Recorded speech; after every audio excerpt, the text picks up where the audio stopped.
Bonsoir et bienvenue dans Terre et Progrès, le magazine des filières agricoles produit par le FIRCA.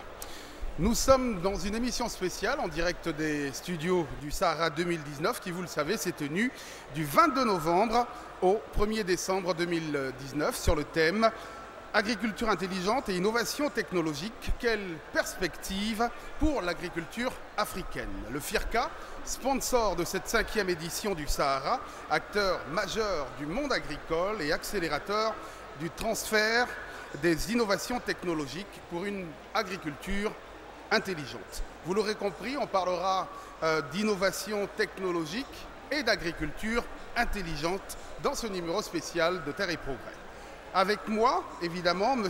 Bruzo Herman, coordinateur du projet FICIAD, Fonds compétitif pour l'innovation agricole durable. Bonsoir. Bonsoir. Le docteur Kone Siaka, qui est le directeur de l'École supérieure d'agronomie. Bonsoir. Bonsoir. Sans oublier Madame Koulou Nazareth, je rappelle, vous êtes coordinatrice nationale, adjointe des filières racines, tubercules et plantains à l'ANADER. Bonsoir. Bonsoir. Et notre dernier monsieur. invité est un bénéficiaire évidemment des innovations technologiques, c'est Monsieur Bosso Aka. Bonsoir. Bonsoir, monsieur. On parlera avec vous tout à l'heure justement de ces innovations-là. Mais pour démarrer, Monsieur Bruzo Herman. Vous êtes du FIRCA, je rappelle le Fonds interprofessionnel pour la recherche et le conseil agricole. Alors, pourquoi avoir voulu investir justement dans l'innovation technologique au service de l'agriculture?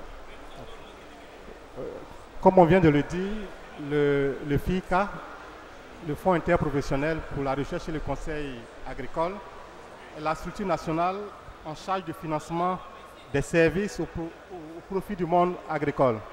Et ces services se résument à la vulgarisation agricole, au conseil, à la recherche, au conseil et vulgarisation, à la formation au métier et à l'appui aux OPA. Donc, à travers ces actions, le FIRCA finance la génération d'innovation et le transfert d'innovation au monde rural. Donc, le FIRCA est le lien entre la recherche agricole et la vulgarisation pour permettre le transfert des innovations aux différents bénéficiaires que sont les acteurs des filières agricoles. Alors, forcément, il n'y a pas de recherche sans formation. Et au niveau de la formation, notamment, vous êtes le directeur de l'école d'agronomie, l'école supérieure d'agronomie. Alors, que pouvez-vous nous dire sur le type de formation adaptée à l'agriculture intelligente d'aujourd'hui? Ok. Donc, ce qu'il faut dire, c'est que le monde agricole fait face à de nombreux défis. Des défis en termes de transition écologique, des défis en termes de besoins du numérique, des défis donc aussi en termes de rentabilité et de lutte contre la paupérisation. Donc, dans ce contexte donné, l'école d'agronomie met donc à la disposition de ce monde rural-là des techniciens, de la ressource humaine de forte qualité. Et notre école d'agronomie est donc située sur 3 niveaux de formation. Nous formons des techniciens, nous formons des ingénieurs de techniques agricoles et nous formons donc des ingénieurs agronomes. C'est une formation qui est orientée professionnalisation, mais en ayant vraiment un pied sur la recherche scientifique. Donc, au sein de l'école, nous avons des chercheurs qui mènent des activités de recherche pour donc répondre aux besoins du monde rural.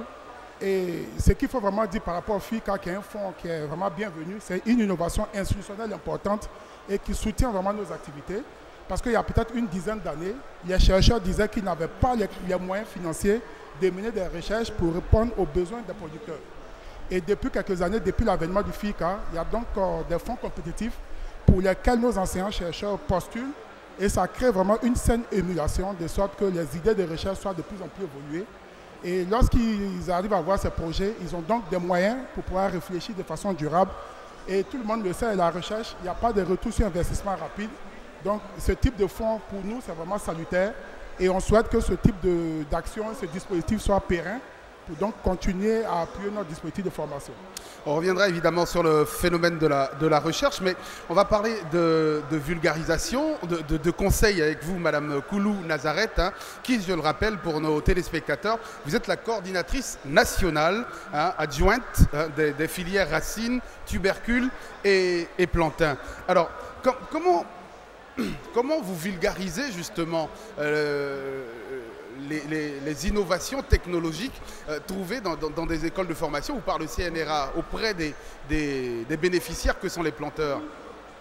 Merci, monsieur. Au niveau de l'ANADER, c'est l'Agence nationale d'appui au développement rural. Et l'ANADER assure le transfert et la vulgarisation des technologies et des innovations mises au point par la recherche, le CNRA ou d'autres structures de recherche. Et le FICA est chargé de financer ce transfert de technologies. Il faut dire que l'ANADER a diffusé, vulgarisé plusieurs innovations générées par la recherche sur financement du FICA. Je vais citer quelques technologies vulgarisées. Par exemple, la diffusion, la production et la diffusion de matériel végétal agricole au niveau du manioc, les boutures de manioc, la banane, le riz, le maïs. Il y a également la diffusion des systèmes. Par exemple, le système de riziculture intensive sur les riz, ce qui est une technologie. Mais il y a aussi la diffusion de recherche en termes de transformation agricole. Tout ce qui est équipement, les broyeuses, les sémouleuses, la chaîne par exemple pour la transformation de la tchéké, tous ces équipements également, le FICA finance pour permettre à l'ANADER de transférer, de vulgariser tous ces éléments de ce matériel pour mettre ça à la disposition des transformateurs de Côte d'Ivoire. Alors, on a écouté Madame Koulou, on a écouté Monsieur Koné. On se rend compte finalement que le FIRCA, c'est une sorte de guichet unique pour l'innovation technologique. Mais quand on parle d'innovation, on parle forcément de recherche, de vulgarisation, de formation. Mais comment vous sélectionnez un projet compétitif, innovant pour l'agriculture ivoirienne? Merci. Dans les activités du FICA, il y a deux volets. Il y a le volet, comme je l'ai dit, de génération de technologie qui peut être financé soit par les filières agricoles elles-mêmes qui ont un besoin spécifique sur une thématique spécifique, et les financements sont apportés à la recherche pour trouver des solutions à cette problématique. Et lorsque les solutions sont trouvées, ces innovations-là qui viennent régler ce problème-là sont diffusées aux différents acteurs. Ça, c'est le premier volet. Le deuxième volet, c'est lorsque le FICA met en œuvre des projets conventionnés avec les différents bailleurs de fonds. Les thématiques aussi sont bien identifiées. Et dans ce cadre-là, le FICA met en œuvre le Fonds compétitif pour l'innovation agricole durable qui est financé dans le cadre du deuxième CDD. Et à ce niveau, il y a des appels à projets qui sont lancés et des propositions d'innovation pertinentes sont proposées.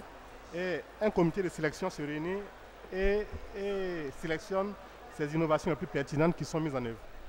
Donc c'est la recherche qui est au départ de la création de l'innovation selon les besoins exprimés par les producteurs. Et après financement, lorsque les résultats sont acquis, dans un cas, c'est l'ANADER qui va aller sur le terrain pour apporter ces innovations aux différents producteurs, et dans d'autres cas, d'autres institutions interviennent pour la diffusion de ces innovations. Vous avez parlé justement des bénéficiaires, et sur ce plateau, nous avons un bénéficiaire, monsieur Bosso Aka. Vous êtes maraîcher sous serre. Oui. Vous avez bénéficié justement de cette innovation technologique. Oui. Mais avant, vous ne travailliez pas sous serre, hein? Non, avant, je ne travaillais pas sous serre. Je travaillais hors serre. Mais les inconvénients étaient énormes parce que vous n'avez pas l'assurance de ce que vous allez avoir. Parce que vous avez des intempéries qui peuvent venir tout détruire. Vous avez des ravageurs qui peuvent venir tout détruire. Vous ne maîtrisez même pas aussi, je pourrais dire, votre temps de production. Mais aujourd'hui, Dieu merci, avec cette nouvelle technologie que nous avions, nous arrivons plus ou moins à maîtriser tout ce qu'il faut pour pouvoir produire non seulement un produit sain, mais aussi avoir la qualité et la quantité qu'il faut. Alors, c'est vous qui avez exprimé le besoin. Comment vous avez été financé? Parce que la culture sous serre coûte quand même un tout petit peu cher. On va pas... On va pas se mentir là-dessus. Mais Dieu merci, comment ça s'est passé exactement? Ça a été un don de l'Union européenne qui a été piloté par le FICA. Il y a eu, je pourrais dire, un appel d'offres. Nous avons soumissionné. Dieu merci, nous avons été retenus et nous avons bénéficié de ce projet-là. Aujourd'hui, en termes de production, qu'est-ce qui a réellement changé? Vous êtes passé de combien de kilos ou de tonnes? Aujourd'hui, nous estimons à 10 kilos un plant, alors que dans le passé, on n'était même pas sûr d'avoir 3 kilos. Et Dieu merci à cette nouvelle innovation, à moins d'1 mois, 1 semaine, j'ai déjà des fruits sur ma serre. Ce que sous-entend que si Dieu voulant d'ici jusqu'à la fin de ce mois, la première semaine de décembre, je serai déjà en production. Je peux déjà vendre mes produits.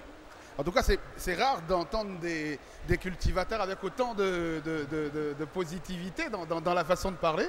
Produire autrement et de bonne qualité, notamment passer de l'agriculture durable à l'agriculture intelligente. Telle était plus ou moins la thématique que nous avons tenté avec nos invités de développer. Merci d'être restés en notre compagnie et on se retrouve la semaine prochaine pour un autre numéro de Terre et Progrès, le magazine des filières agricoles. À bientôt. Thank you.